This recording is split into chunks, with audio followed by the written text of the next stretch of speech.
hour of Wow Mini Soul Food, my dear listener. Thank you wherever you are for staying tuned to Radio Mini 88.3 FM, the Catholic radio station for all. My name is Bramwel, Opiyo, 16 minutes past 9 o'clock on this beautiful Monday. Good morning, Bram. Long time. Today I'm getting you loud and clear. Karibu kikombe cha chai, a blessed day. Auntie Euphemia, indeed. Happy New Year, Auntie Euphemia. Kikombe cha chai naja na kujia baada ya kazi. Alright, baada ya nini? Baada ya kazi. Thank you. Good morning, Bram. Happy New Week. We thank God. Today is the last Monday of the month. I'm tuned in and wishing you and all listeners a blessed week. Rosella wa Ouma. Thank you indeed, Rosella wa Ouma. This far is God, right? Yes, in the meantime, my dear listener, you know that the last hour on our Mondays are always made beautiful courtesy the answers from a Catholic, all right? And today on Answers from a Catholic, my dear listener, we reflect on a topic many people struggle with silently, yet very few feel free to talk about openly: pornography and human freedom. That is our topic today. Remember, my dear listener, the Catholic Church teaches that human sexuality is not sinful or shameful. It is a gift from God, ordered towards love, intimacy, and the giving of life. Yet in our modern world today, my dear listener, the gift is often distorted, reduced to consumption rather than communion. Pornography, my dear listener. Pornography may present itself as a personal choice or a private freedom. But does it truly make us free? Think about it. Or does it quietly shape our desires, weaken our capacity for love, and distance us from authentic relationships with others, with ourselves, and above all, with God? Think about it. So today, guided by the Catholic teachings, my dear listener, and a deeper understanding of human dignity, we explore pornography not just as a moral issue, but as an existential distortion of freedom, and ask how true freedom, healing, and restoration are possible through truth, love, and grace. And to help us understand these, my dear listener, we are joined in studio by my brother, Dr. Madowo. Daktari, a very good morning to you. Good morning, Bramwel. How are you? I'm very fine, Bona. How was your weekend? So, my weekend was pretty well, except for the heat. It's a hot time. All right. Okay. Are you a fan of football? Fun. I play basketball. Football in passing when my friends are enjoying football. So football is hearsay to you. Yeah, well. Okay. Not so much into it. Yeah. Otherwise, karibu sana daktari. Asante sana. Today we're going to be having a very beautiful conversation. Yeah. But above all, kindly introduce yourself to that listeners tuning in for the very first time with what you do. Thank you very much, Bramwel. Once again, my name is John Madowo. I'm here on behalf of Catholic Answers, a lay group that attempts to provide answers to various pertinent issues that we face as humans, but particularly giving it the Catholic approach as informed by our faith. Individually, my background is in clinical medicine and counseling psychology. We run programs in schools where, actually termed as school wellness programs, where we help students navigate through the various issues that are pertinent in the developmental stages, that is in high schools, issues to do with substance use and anxiety and depression, and issues with their sexual identity.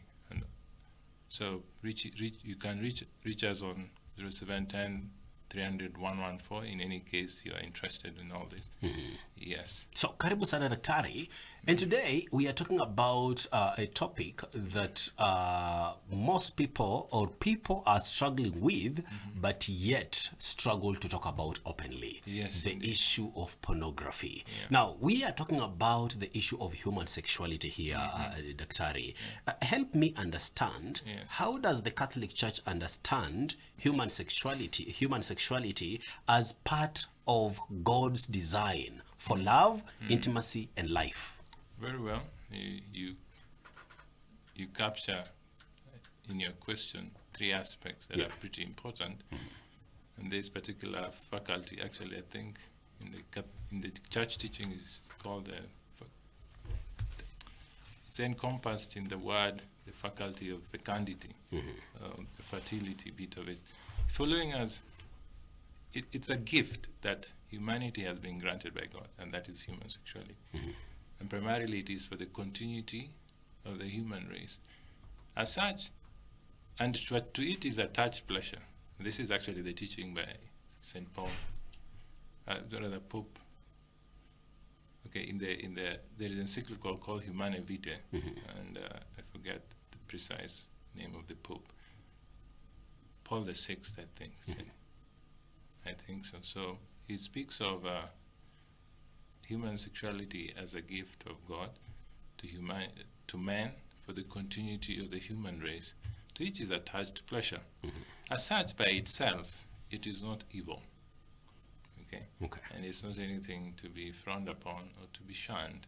However, it has its own particular place and time in which it is to be indulged in a manner of speaking, or to be taken part in is the right, I would say, sounds better.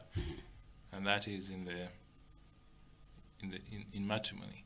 Okay? Yeah. And that is when a man and woman are married.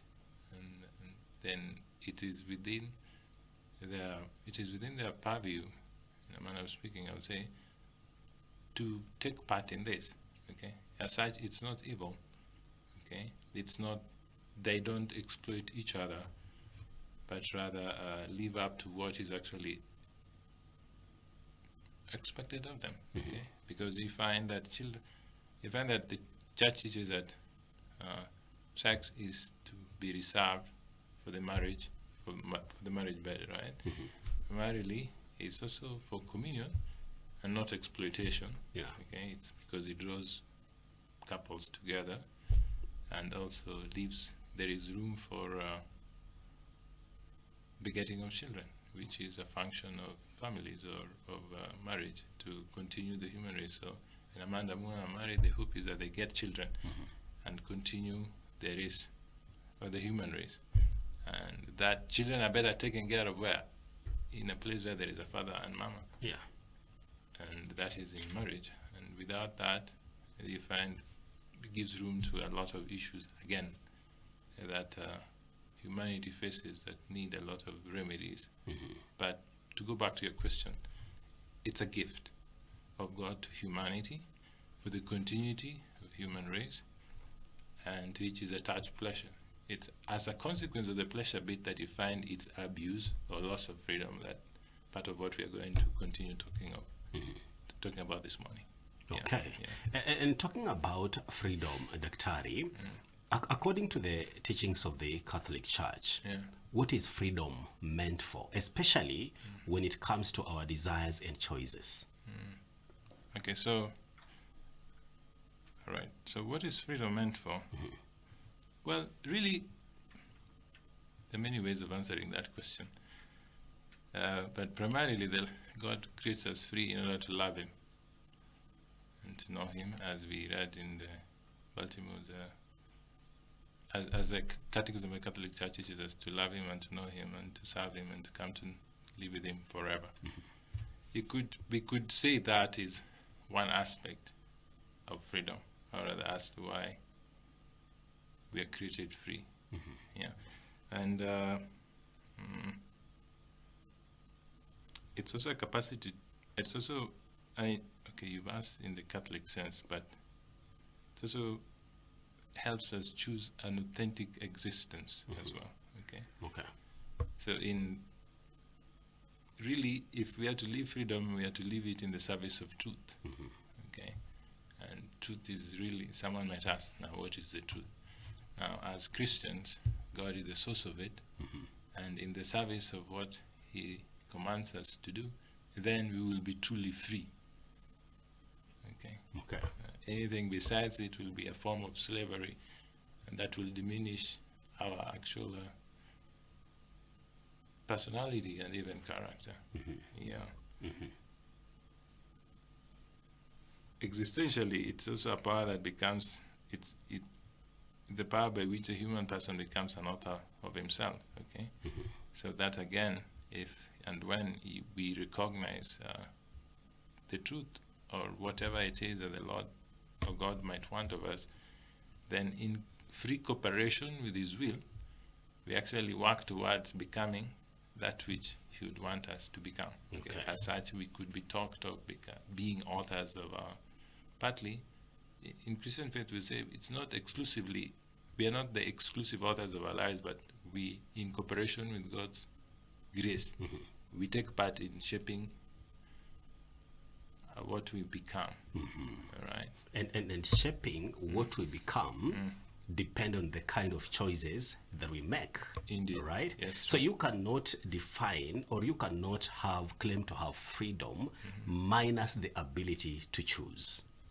You capture that very well indeed. All right? Yeah. And in this particular context, Daktari, we are talking about the ability to choose what leads to truth. Yeah. Okay? What leads to love. And what will make us as human beings to flourish. Yes. Okay? Yeah. But again, linking it to the topic of the day, how can some choices that we make that feel free on the surface slowly move us away from the authentic freedom and love that we've just talked about? Okay, so how can some choices that we make draw us away from living authentically? Yeah. Okay, so, well, from the outset, and maybe to approach this in a roundabout way, you find that post the order is something that we lost post the fall of man, and that happened whereby the will, or rather our senses did what? Obeyed the will. Whatever we thought or willed is precisely what man ended up doing, and that is before Adam and Eve ate of the forbidden fruit. But post the fall, we lose this faculty, or we lose this order.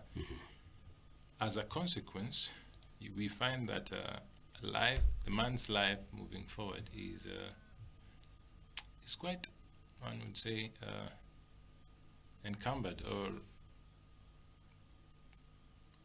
okay, I'm trying to you find a simpler word than encumbered, but we find ourselves weighed heavily, yes, with the difficulty of actually following through with what we have thought of to be the best, what we have thought of to be the best thing to do, but rather give in to the desires of, to desires that are not actually in line with what is actually truly, what you could term to be free.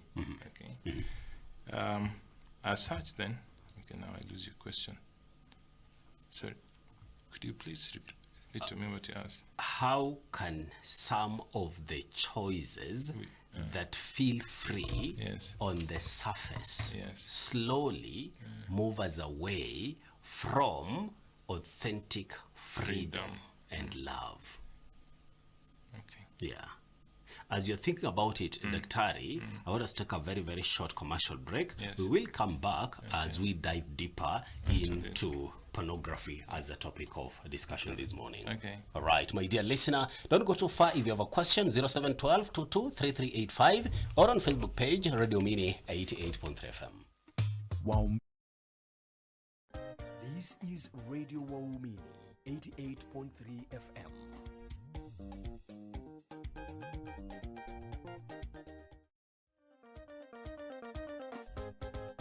This is Radio Wow Mini 88.3 FM.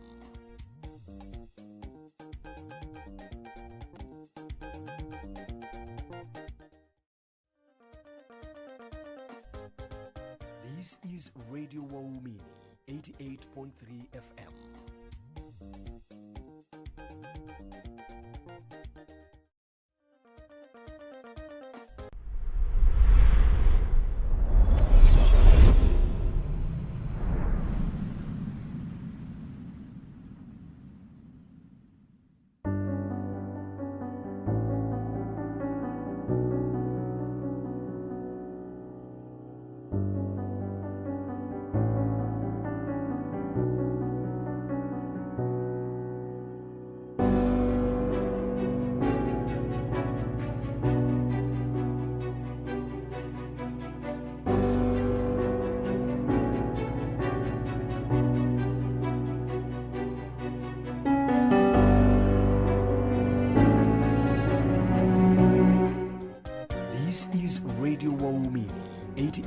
88.3 FM.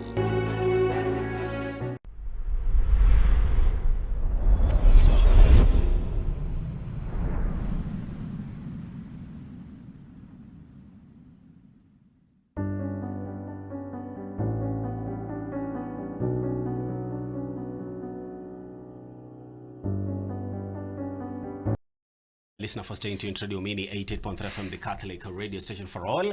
We are talking about pornography as an existential distortion of freedom with Dr. Madowo here. Answers from a Catholic segment that usually come your way every Monday from 9 after news all the way to 10, 0712 223385, or on Facebook page Radio Mini 88.3 FM. Yes, Daktari, before we went for that short break, you were responding to the question about the choices that we make, feeling that we are free on the surface. Yet, its consequences of those very choices are deep to the extent that they are moving us away from living authentic or experiencing authentic freedom and love. Well, I will say that from a theological perspective, freedom is not merely autonomy of self-expression, okay? But it's meant to be ordered toward the truth, as we already mentioned, and the truth about God, human dignity, and the proper end of our desires and actions, okay? This same freedom, when misused, becomes the very instrument of self-alienation. You see, the contemporary world, as of now, has risks, proposes to men that we are primarily free and, as such, can do what actually we want. Okay? But that is actually a departure from what actually the church teaches us to be what God wants of us, okay? Because there has to be some form of accountability that we have to be accountable for our actions, okay? And as such, then, in choosing, we almost always remain to have. Okay, so in Yalom says, condemned ourselves in a manner of speaking. That is if and when we follow through with the topics we've been having in the last 3 weeks. That is with freedom. But the point is that in as much as we find ourselves to be autonomous, but we are in fact, we remain to be subject to what God wants of us, seeing as He's the one that created us. And in response to this particular knowledge, then, we are truly free to the extent to which we discover that which He wants us to do, or how it is that He wants us to live. And in attendance to that particular knowledge of what God wants of us, then we will be spoken of to be free of whatever else that is contrary to that, which is which is actually what sin is actually, because it enslaves one away and draws him away from God. Exactly. Bringing us to the topic of discussion today, a form, pornography being a form of enslavement, and that draws men away from God, that is. Right. Limiting their freedom. And you've talked about that. Talking about limiting freedom or enslaving somebody. Why do you think that pornography is not just a private matter, but something that affects the human person deeply? Okay. Well, I would say it's commonly, one thinks of it as quite private because one might hide when taking part in this, okay? But how does it affect one deeply? Okay, so going back to our explanation from the beginning, we spoke of human sexuality being a gift through which humanity is to help with, through which humanity is to continue in propagation and communion, okay? And as such, then, it opens one to the communion with others, ideally, because a man or a woman marries, and is not there for them by themselves, but communes with others and begets a whole community, or the world continues as a consequence of this simple act. And now think of a man and a woman who chooses to, or find themselves unable to control their desires and is steeped on gratifying their sexual desire by these selfish means. So they watch, or might want to, watch this particular act, and as such remain to look at the others as objects, which makes them selfish, okay? It brings what we spoke of sometime, I think last week, cognitive distortion. We were talking about one of the reasons as to why people might commit suicide was cognitive distortion, which simply means that one's thinking is warped, or is to a certain extent deviates from the norm, from what is normal. And as such, then it inhibits or limits them from living an authentic human life. Okay, they are steeped into themselves in selfishness, looking out at others as objects, and want only whatever is theirs and theirs alone, which you find actually limits their, what we would say, limits their progress in life in totality, in time. Okay, so, and it's also you find that it's okay, so it's also a form of, what is it called, of addiction, because if you look at it, it's somehow compulsive. One finds themselves without ability to control themselves from that particular desire to be in that particular framework or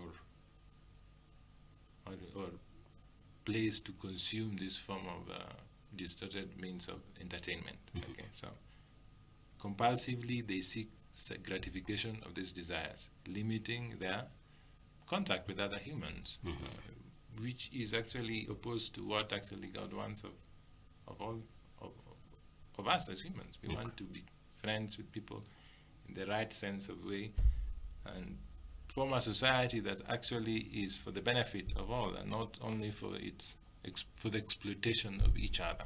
Yes.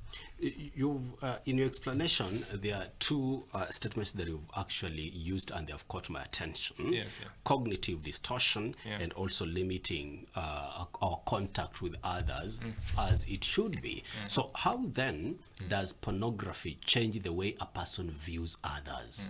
Yes. Well, it makes one look at others as objects of gratification. Okay, so we spoke of this instinct, the sexual instinct, being quite natural as the other forms of instincts, let's say of hunger or of thirst. You find that as such, it's not evil. But when one steeps lower into pornography, then you find that they look at the object of their gratification, or the other party through which they will satisfy this particular desire, as an object, okay, and as such limits their dignity, theirs and their own. So a human being cannot be reduced to an item, for example, because of the very fact that each and every one of us has a spark of divinity in them, and we are created in the image of God. So, but you find in pornography or any other form of perverse sexual action, a man or woman reduces whoever they are going to take part in, whoever they are going to be exploited in this sense as a tool, reduces them to a tool, and limits, and as such, and that's a very selfish way of being or of thinking. The sad thing is that the party who is taken into this form of living, into pornography, for example, does not know it, or does not think it actually, all right, and might even want to come up with reasons to defend themselves. But in the holistic approach or to human life, you find that these persons are actually they reduce others to things, to objects. So even in their relationships with other human beings, you find that there is a form of selfishness. And if one is rather lost in this form of life, then you find that even their relationship with others in normal life is quite very reduced. Okay, it's interesting, and it asked me this. Something that comes to mind is when I sat on the outpatient department and treated a number of, when I worked in an institution of higher learning, I treated various students over the last 10 years, and one of the things I used to tell them, and this is on the subject of premarital sex, okay, which is also quite different, which is not far from the topic of today. I used to tell them that, guys, here's the thing. So to the extent to which you find yourself free to engage in premarital sex, you find that it's a form of corruption. Okay, and you are corrupted in this regard, and it opens room for many other forms of corruption. So as soon as you consent on this front, then what else is it that you won't consent on? As Kenyans, okay, so maybe I'm deviating, but as a country, we are always complaining, oh, corruption is what has led to the hardship of life.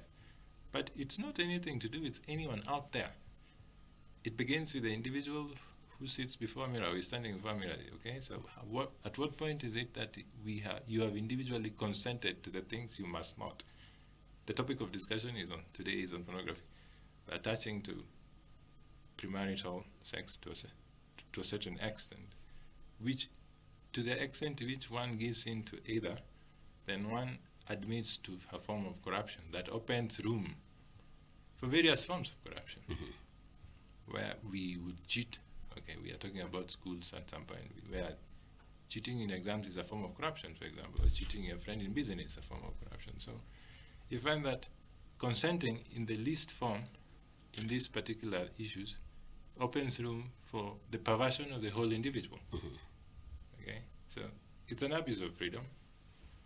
Misuse, in fact, can also be said to be the thing. And to the extent to which an individual does that, then you find that it's not only them that is perverted, but it begins with them, then it is their friend, then it is their family, then you find it's a whole society, a whole community, and it's a whole damn country. And you find that this is a sad situation of various persons, but there is hope in the sense that with the understanding of what is expected of us, then we can begin to make steps towards being better. Okay. Yeah. Okay. Yeah. And talking about pornography, Dr. and your experiences, existentially, pornography reflects an avoidance of authentic encounter. How does it do that? Okay. So there is an anxiety that comes with having to go out of oneself to create a meaningful relationship with another. Okay. Yeah. It demands commitment, and even commitment not only of time but even of resources, and even of okay. Let's speak of time and resources. Okay. So one gets out of themselves, for example, to want to get to know another party. Let's say for a young man or woman who is hoping to get married, okay, and with the understanding that in matrimony, matrimony is where there is where the teaching, where God actually has willed that the sexual act is to be gratified. Okay, of course, leaving it open for the begetting of children. Okay. So then an individual who actually perhaps finds that to be a long-term game or a difficult thing to bring about, or who does not want to even try to make that a possibility for themselves, wants to find a limited, or would like to find an easy way out. Which is, we are not saying this is an easy way out to the idea of begetting of a family in the long term. But for the growth of not only the individual, but the whole community and the whole human race, then it is the one thing any right-thinking individual should look to. So they end up seeking. Okay, I use the easy way out, but maybe for lack of a better word, they end up picking up this sort of habit that limits them from being authentic, that leads them to be selfish, that leads into the exploitation of others as tools, that eventually, of course, corrupts them and the whole society. Yeah. Exactly. And you've used the right word, the easy way out. Because, in essence, what pornography does, it eliminates the demands that comes with the true intimacy that you've just explained. All right, talk of presence, talk of exposure, talk of responsibility. All right, so these are people who want to enjoy the desires that comes with true intimacy without responsibility. All right, they want pleasure without commitment. True. Okay, that is exactly what pornography does in essence. It does. And talking about that, there is also a deeper effect of pornography to our relationships. Tell us about the detachment part of it. Okay, so detachment. As a consequence of pursuing one's own self or pursuing one's own desires, okay, so I think the right thing would say, as a consequence of employing selfish ways to satisfy one's desires, okay, contrary to seeking the communion with others, then it alienates an individual from the society or from, let's say, one's family, or let's say one's wife. Because even in marriage, you find that those who are taken into these things are unable to actually look to their spouses as other parties, but only sees them as end products, as objects. And this is quite a very sad reality. And as such, then, you find these actions, or this particular act, does reduce others to objects, that is. And as such, it's quite limiting. And the limits the one who takes part in it, okay? And closes or brings a barrier between them and whoever it is that is in their immediate environment. And that is, let's speak of spouses or even their friends. The relationships are quite reduced. Sorry. Okay. Let's now talk about this from now a Christian perspective, Daktari.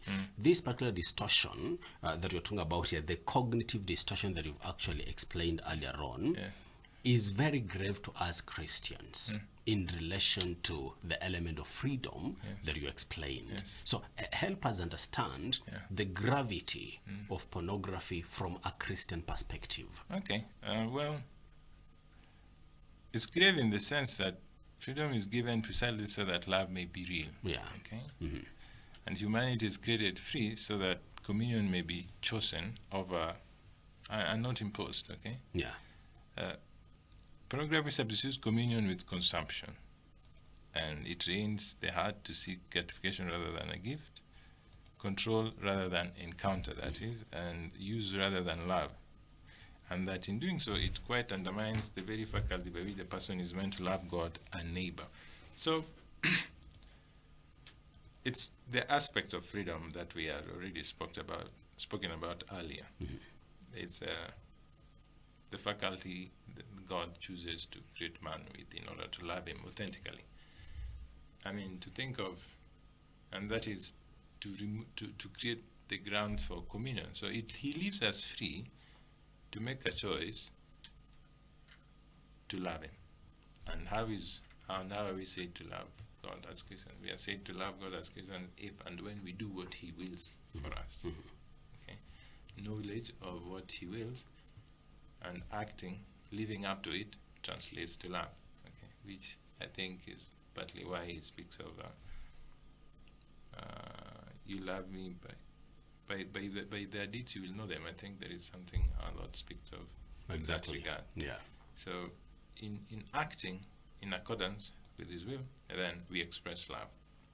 And in knowledge of what the sexual faculty is meant for and living up to that obligation is actually, it speaks of love of God. Okay, so man or woman, perhaps taken through their catechism, understands this gift as to what it's meant and seeks throughout their lives to live up to that. And if they have children, to teach them the same thing. Okay. I'm tempted to deviate there to a certain extent into what my experience in teaching patients and trying to catechize them at the same time. And one thing that often comes up is this talk of premarital sex and why it is not proper as taught by Christianity. Like, okay, it's not proper as taught by Christian faith until marriage. Then the question I always ask is, okay, so why is it that that's the teaching? Or okay, so beyond, why do you think that's why your church teaches you this? Then most people can't go beyond that. Like, you know what, I'm Christian, I've been taught not to engage in premarital sex until marriage. Okay, fine. Why? That's the question. So I think that the understanding of the question beyond, or of the reasoning behind it, should help people more, should help people in applying this in a better sense, or living this particular truth in a better sense. Okay? Because then they have reason as to why they need to live like that. So as already discussed, it's a gift of God for the continuity of human race. And children are only better taken care of in a family, outside, which happens in marriage, outside of which there is much suffering. So that I have just mentioned in passing, for anyone who is listening to actually take into account beyond that particular teaching. Okay, so premarital sex until married. The why is what we've just said. Okay. Yeah. So for someone struggling with pornography and they are listening to you this morning, what path of healing and freedom will you recommend? Okay, so two. Number one is we've just mentioned that it's a form of cognitive distortion and a form of compulsion, and as such, it is a form of addiction, a disease in a manner of speaking. Okay, that needs some form of treatment. Okay, and for this we have professionals, and this is counselors, and seeking to find any such individual who is aligned with this kind of profession to help one through this will be advisable. Second, this show is a Christian show. We cannot be divorced from the fact that this particular evil or act is in itself evil, and anyone who finds themselves sensitive in this, we are Catholics, will need therefore an absolution of a priest. Okay, so to consider the thought of going to confession for starters. Okay, because confession does draw down the mercy of God upon us and grant us grace to resist future temptations. Okay, and besides that, there is the issue of communion. So besides confession, there is communion, and the two together with the help of a professional, and that is a professional counselor, there is hope of restoration, of healing, and even of freedom in itself to those who find themselves at loss. Yes. Okay. So Daktari, I really appreciate your time this morning. I'll give you a minute to just give your parting shot as we conclude. Well, thank you very much, Bramwel, for the audience once again. Okay. The parting shot is that authentic sexual freedom is, in contrast, is exercised in service of the truth, as we've already spoken at large. Okay. And should there be anyone out there who is at loss, or in the sense that they find themselves having lost their freedom to this form of, let's say, addiction or evil, addiction as a professional, evil as a believer, then there is hope for them. And seeking the platforms through which this could be seeking such a platform as the audience of a counselor or that of a priest could help them from that particular problem. And not to be shy, but to talk of it, and in hope that with that particular openness, they will regain their freedom in time. All right. Yes. And that is my prayer as well. Thank you so much, Daktari, for your time this morning. Looking forward to having you again next time, God willing. Thank you very much. All right. Looking forward to seeing you as well. Okay. Yeah. Asante sana. My dear listener, thank you. Thank you so much for your time. Right from 6 a.m. Asanteni sana. My time is up. I do wish you a very, very productive Monday. Kwaheri.